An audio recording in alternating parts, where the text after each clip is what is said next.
देह का धर्म है।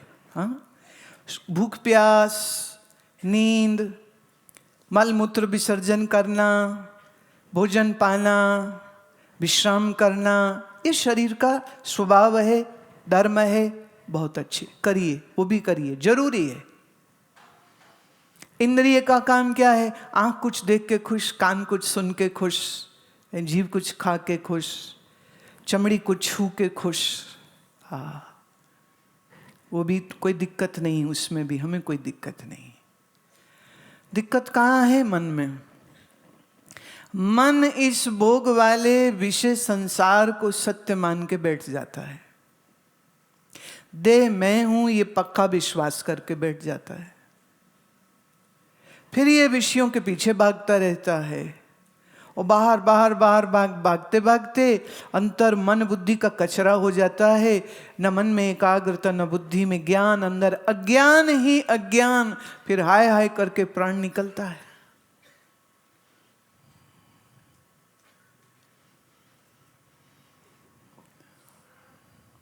आत्मज्ञान के बिना तुम्हारे बंधन नहीं टूटेंगे। आत्मज्ञान के बगैर आत्मा क्या है ये जाने बगैर परमात्मा क्या है ये समझ नहीं लगेगी। अब किसी ने आपको कह दिया भगवान 7वें आसमान पे रहता है, किसी ने कह दिया नहीं 4थे पे रहता है। अब कहाँ रहता है? बोले हमारी धार्मिक किताब में लिखा है वो 7वें में रहता है। अब शास्त्र की बात भी तो सुन लो, शास्त्र क्या कहता है? 7वें पर। बोले कपोल कल्पना है। सत्य क्या है? बोले ब्रह्म सत्यम जगत मिथ्या। ब्रह्म ही सत्य है, जगत भासित होता है, प्रतीत होता है, हो के भी है नहीं। और परमात्मा कोई आकार नहीं है, रूप रंग नहीं है, सच्चिदानंद स्वरूप है। मैं आज ही नया शब्द हमने रिकॉर्ड किया, काहे रे बन खोजन जाई, श्री गुरु तेग बहादुर जी का। तो उसकी जो डिटेल लिखते हैं ये लोग, जब कुछ पोस्ट करते हैं ना, तो ये किसका है क्या है, तो उसमें हमारे जो लिखने वाले उन्होंने लिख दिया कि Parabrahma is everywhere and he is omniscient. मैंने ऑब्जेक्शन किया, मैं वाई ही क्यों लिखा है? ही बोलते ही हमने उसको पुरुष बना दिया। अभी हम कह रहे पर ब्रह्म। पर ब्रह्म का मतलब क्या है? ब्रह्म माने बड़ा, ब्रह्म माने व्यापक। कोई देह व्यापक नहीं है, कोई देह व्यापक नहीं है। जब देह व्यापक नहीं हो सकती तो उसको हम ही या शी कैसे कह सकते? ही या शी मर्द या औरत शरीर से है। अच्छा एक बात बताओ, आपका मन ही है या शी? विचार करो।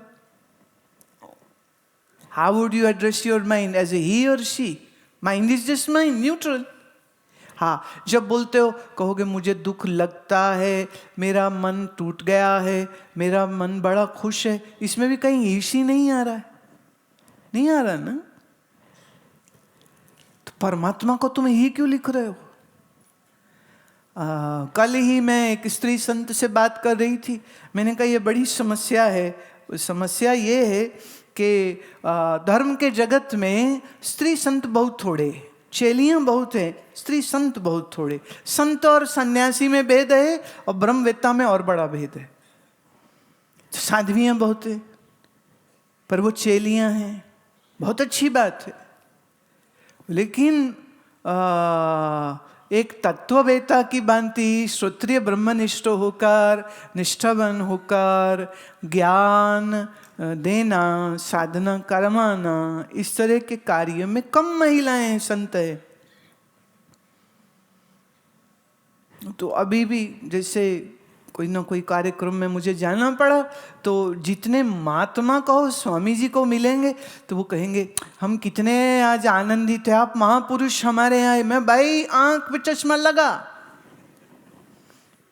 क्या बोल रहे हो? पर भाषा में ही ये शब्द है। स्त्री और संत समाज को स्वीकार नहीं, साधुओं को भी स्वीकार नहीं। हमारे एक मित्र संत का पीछे शरीर गया तो उसकी जिस शिष्या ने 15-20 वर्ष उनकी सेवा करी, साथ रही, भोजन ये वो व्यवस्था आश्रम की सब देखी, तो उनका जो मंडल है वो आ गया। लो, स्त्री थोड़ी इनके आश्रम में अब बैठ सकती है, यहाँ तो कोई पुरुष बैठेगा। मैंने कहा वाह वाह, उनका पूरा आश्रम मेरी तस्वीरों से भरा पड़ा, कोई दीवार ऐसी नहीं जिसमें उन्होंने हमारा चित्र न लगाया।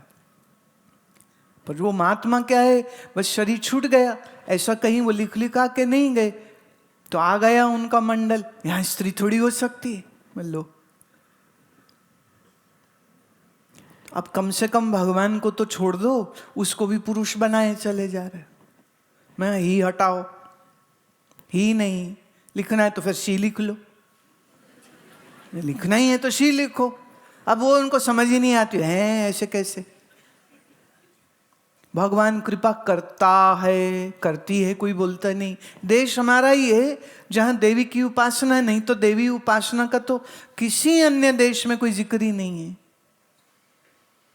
ये भी शुक्र है हमारे ऋषियों का, नहीं तो यही हो रहा। तो भगवान कृपा करता है, भगवान तार देता है। जहाँ देवी पार्वती जगदम्बा की बात आई, वहाँ कहना पड़ता है देवी करुणा करती है, देवी ज्ञान देती है। पर जब हम ब्रह्म बोलते हैं तो कोई देवी देवता की बात नहीं है उसमें, तो वहाँ पर जेंडर न्यूट्रल करना पड़ेगा। आत्मज्ञान की इच्छा रखो।